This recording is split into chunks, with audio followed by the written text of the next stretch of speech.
The more we walk with God, we discover that the spiritual is ordinary and the ordinary is spiritual. I looked at their life and thought, they have something that I want. I didn't even know that the Lord's Prayer was in the Bible.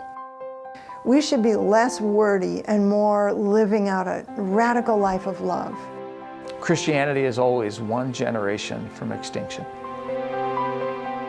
I think they identified us as people that had a lot of relationships around us. I had lots of relationships because of not being a Christian for very long. I had lots of them that were not believers. The relationship really started with Tammy and Linda. She wanted to start this Bible discussion with her relatives and friends and neighbors. And I didn't really feel equipped to lead a study.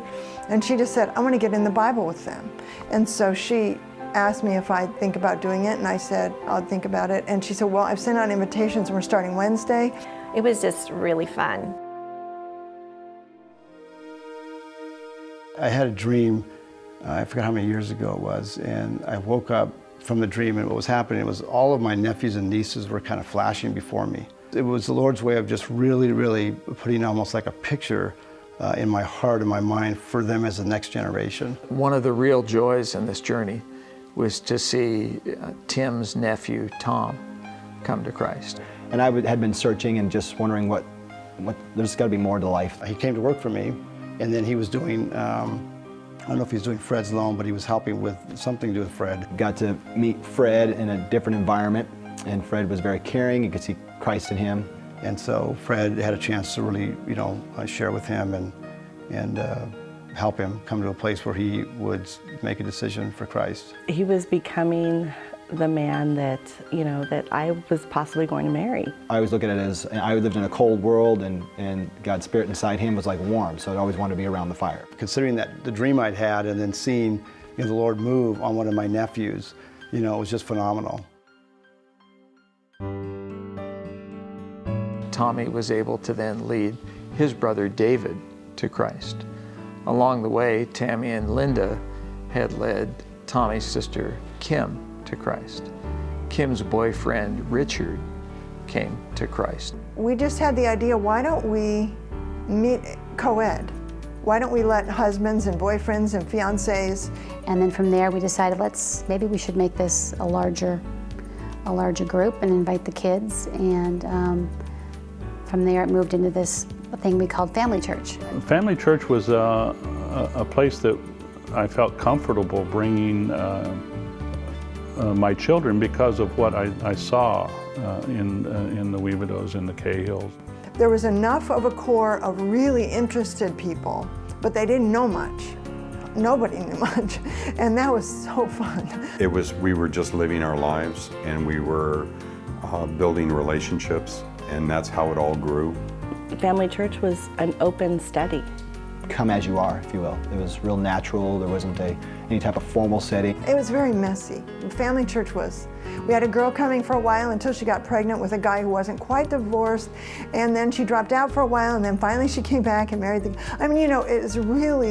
it's not tidy. The things that we learned in Family Church emboldened us to step out in different ways. It was about moving toward Jesus. It wasn't about some time in your past or what our family now calls the magic prayer. We just don't put a lot of stock in that. Oh, you prayed something on the beach in 1980? Oh, great, but let's talk about today. Let's just move toward Jesus. The kids even still had part of a process. I see it in my faith because I could see it in them. I could see it being real between Fred and Linda and the kids. I was deeply impressed even then by a group of people who wanted to be committed to each other because of their commitment to the Lord and to their families. Without teaching our kids about evangelism, the relational transmission of the gospel was modeled in a way that was very natural. What started out as a women's Bible study grew into a fellowship, and before we realized it, 9 years had gone by.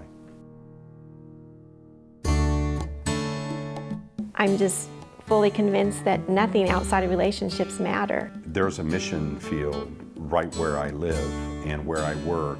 And I really have a vision for my kids knowing the Lord and then them really just having an impact in the world that's out there.